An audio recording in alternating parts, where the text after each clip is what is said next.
भगोड़ा कारोबारी विजय माल्या एक बार फिर से सुर्खियों में है। माल्या ने कहा कि वह भगोड़ा है मगर चोर नहीं। कारोबारी ने चोरी के आरोपों से इनकार करते हुए किंगफिशर एयरलाइंस के डूबने पर माफी भी मांगी है।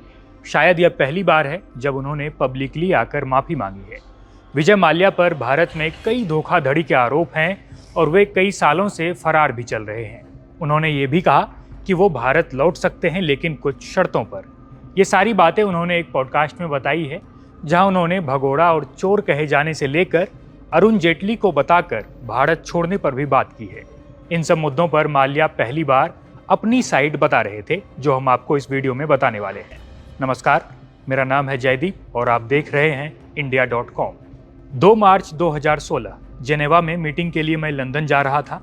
मैंने तत्कालीन वित्त मंत्री अरुण जेटली को बताया कि मैं जा रहा हूं, लेकिन पासपोर्ट रद्द होने के कारण मैं लंदन में ही अटक गया। मैं भाग नहीं रहा था, यह कोई एस्केप प्लान नहीं था, इसलिए मुझे चोर कहना गलत है। ये कहना है कारोबारी विजय माल्या का। जब उनसे पूछा गया कि भारत क्यों छोड़ा और भगोड़ा टैग पर आप क्या कहेंगे। माल्या 6200 करोड़ रुपए के बैंक लोन फ्रॉड मामले में आरोपी हैं। हालांकि ब्याज के साथ यह रकम करीब 9000 करोड़ रुपए की होती है। इसके अलावा IDBI बैंक से 900 करोड़ रुपए के लोन डिफॉल्ट का मामला भी माल्या पर दर्ज है। 9 साल तक मीडिया से दूरी बनाने के बाद माल्या ने हाल ही में एक यूट्यूबर के पॉडकास्ट में अपनी चुप्पी तोड़ी है।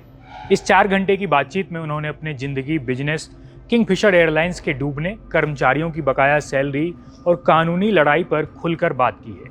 यूट्यूबर ने माल्या से सवाल किया कि भारत में बिजनेस की चुनौतियों पर आपकी क्या राय है। माल्या ने जवाब दिया कि मैं भारत की सरकार को बिजनेस की सबसे बड़ी रुकावट मानता हूँ। 29 राज्यों की अलग अलग कानूनों से निपटना पड़ता है। राजनेता चुनाव में शराब और पैसे मांगते थे। मैंने सिर्फ शराब दी क्योंकि मेरी कंपनी सबसे बड़ी थी, मैंने रिश्वत नहीं दी।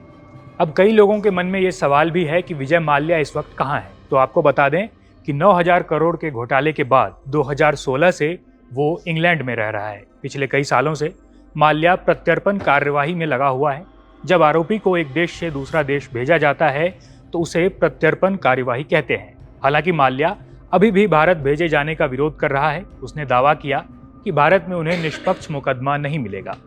यूट्यूबर ने जब माल्या से पूछा कि आप अपनी विरासत को कैसे देखते हैं, तो माल्या ने कहा कि मैं चाहता हूं कि मुझे लगभग 2 लाख करोड़ की मार्केट कैप बनाने वाले एक मेहनती बिजनेसमैन के रूप में याद किया जाए, ना कि एक चोर के रूप में। किंगफिशर फेल हुआ, लेकिन मैंने पूरी कोशिश की थी। भारत में बिजनेस फेल होना फ्रॉड मान लिया जाता है। माल्या के इन सभी जवाबों पर आपका क्या कहना है, कमेंट बॉक्स में हमें जरूर बताएं। देश और दुनिया की तमाम खबरों के लिए देखते रहिए India.com।